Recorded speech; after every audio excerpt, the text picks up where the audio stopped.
Two, possible cooperation from an unlikely source. An about-face from top Trump ally Steve Bannon after former President Trump greenlighted his cooperation with the January 6th committee, waiving executive privilege over Bannon's testimony, though it was unclear those protections applied anyway.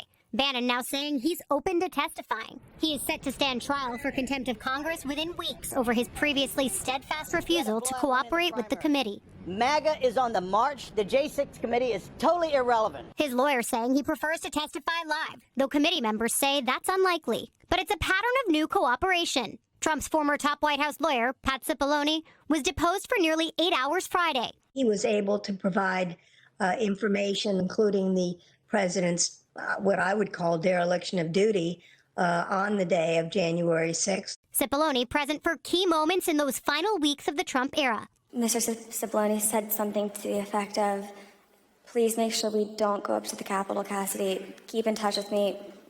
We're going to get charged with every crime imaginable. Committee members saying he didn't contradict any previous witnesses' testimony. All this sure to play out in the committee's home stretch this week, with 2 hearings expected on the Hill. Tuesday is set to focus on how the mob came together, spotlighting right-wing extremist groups, including testimony from a former spokesman for the Oath Keepers, and drawing a line between these groups, the former president, and his top allies, even as new footage, subpoenaed by the committee, shows Trump downplaying the 6th.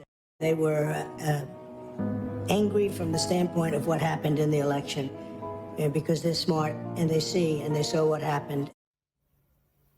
And Ali Vitale is with me now. What's the end game here for these hearings, Ali?